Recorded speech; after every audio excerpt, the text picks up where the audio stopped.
His passion for everything Japanese made him give up his wedding leave so he could save it up and visit Japan instead.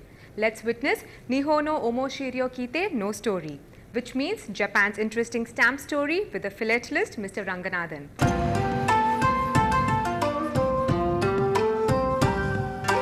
When you think Japan, you think of the heroic samurai, the beautiful geishas, delicious sushi, interesting origami and elegant kimonos. But for Mr. Ranganathan, it's all these and something even more, Japanese stamps.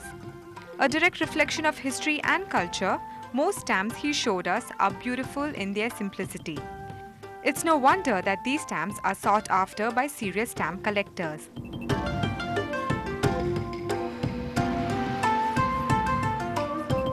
Ranganathan found his Japanese calling when he received a scholarship to visit Japan in 1969 through his friend, philosopher and guide Kumagaya. Fate had a role to play in his passion for stamp collection, which he stumbled upon accidentally and has ever since collected nearly 10,000 stamps.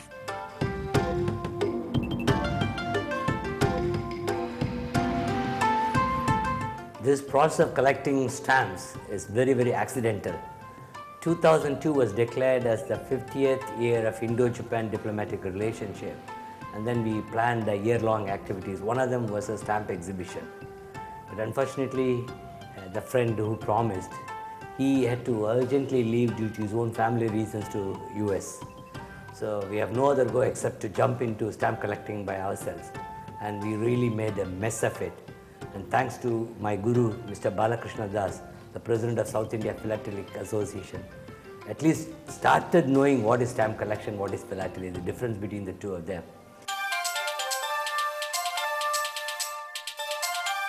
The variety of subjects found on Japanese stamps is extensive, ranging from images from 1871 onwards, including birds, aviation, historical figures, metallic engraved stamps, and stamps on diplomatic relations. Each stamp has an interesting story behind it, and this intrigues the enthusiastic philatelist even more. Mr. Sugiura was a Japanese ambassador in Lithuania. On one side was the Nazi Germany, on the other side was the USSR. The Jews were escaping from the Nazi Germany into Russia, and then the Russians said, we will allow them to come inside. The USSR said they will allow them to come inside, provided Japan gives a visa for them to pass through.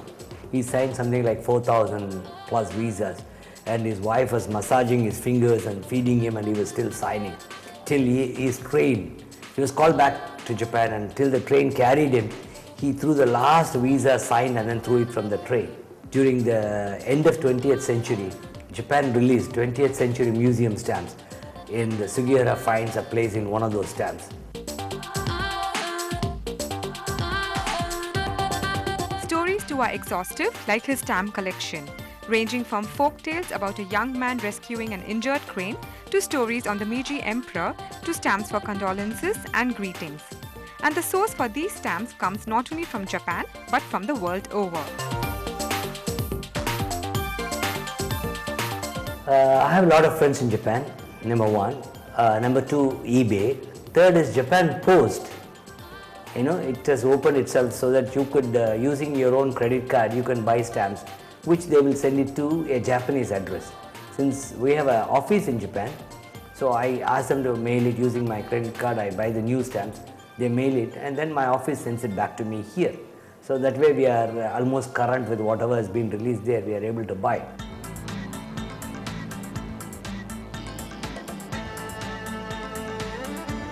Donning several hats from civil engineering to IT to marketing, Ranganathan finally felt at peace as a teacher promoting his first love, Japanese culture. Thus started ABK AOTS Dosakai in 1974. Winning several awards for his contribution, ABK AOTS Dosakai is one of the most resourceful Japanese schools in South India. However, his most prized possession is a book which he calls the Bible.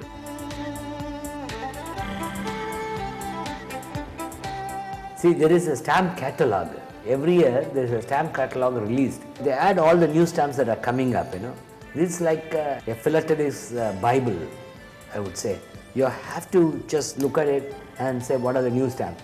Not only that, it gives you the year in which a stamp was released, what is the current value of the stamp's market value, and it gives you so many information. Looking at the title, everything, we can go back to the net and find out the background of the stamps and then write the story about the stamp, because each stamp has got some story, some history, some culture behind it.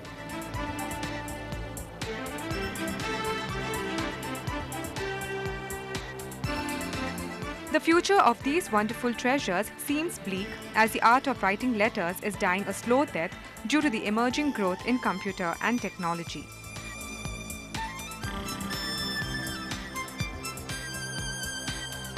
Not everybody knows how to send an email.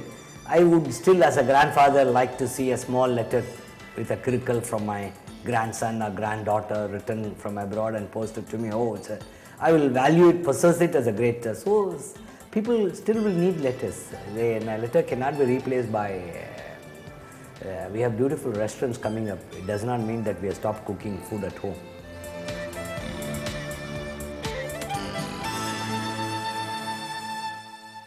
I agree with Mr. Ranganathan that the charms of writing a letter can never be replaced. Remember those days when we used to have pen friends? I wish we could bring those days of handwritten letters that carried a lot more meaning than merely purchasing a gift. We just complete the task of surprising people with a card or a dinner reservation. But not Christopher, who took a step back in time for a classic one-of-a-kind gem for his lady.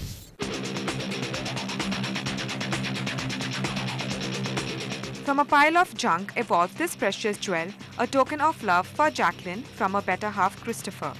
Small, compact and smooth, the couple is ready to go jet-setting on the roads of Chennai in this rare and economical find, the 1968 YesD Jet B series.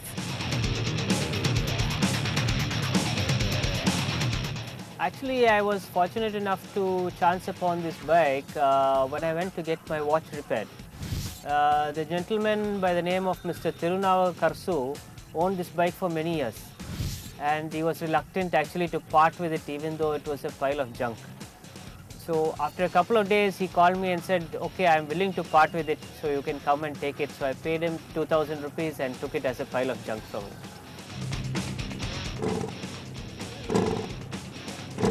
A marathon restoration effort began which spanned over 3 years.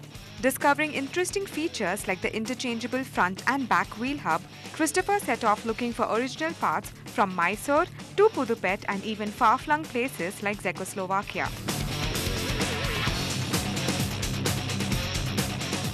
One special feature in this bike was when we stripped it down from the paint, we discovered that it was assembled with the Java Pioneer Spec, which is a predecessor of this model. There's a stamp on the frame which is unique to that particular model. So we went one step further and I designed a sticker to bring that out. And in that sticker it says YesD Pioneer Jet 60. So it has the Pioneer name and the Jet 60 name also in it. So that is a special feature in this bike.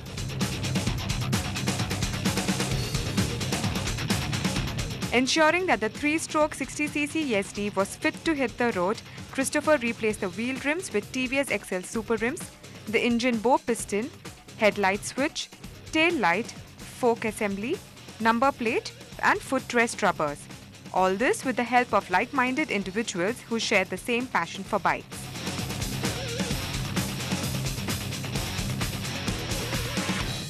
The restoration actually didn't start off immediately. It took some time. Sundar recommended me to go to Sheriff Automobiles in Pudupet.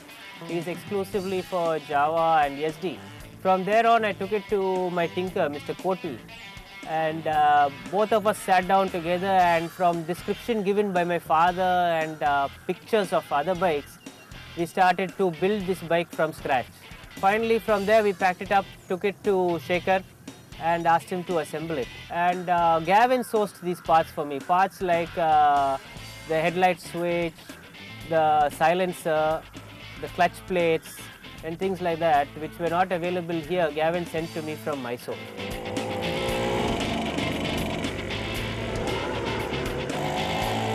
Having inherited the love for classics from his father, this bike enthusiast is also the proud owner of the 64 Bullet, the Police Edition, 64 Lambretta and the 75 and 76 Crusaders.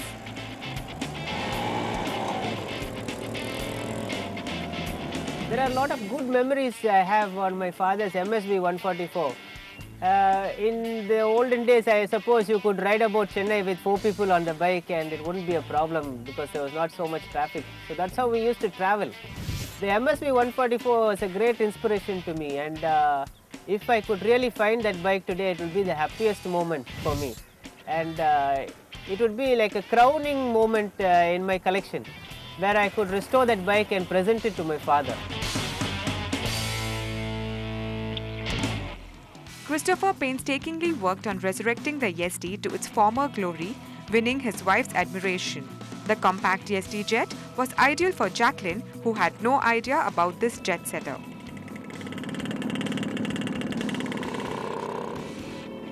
I was actually really surprised when he told me it was for me, because he had put in a lot of work into this bike and sourced so many parts for it, and I felt really happy, and it really made me proud that he would do such a thing for me. I was really surprised.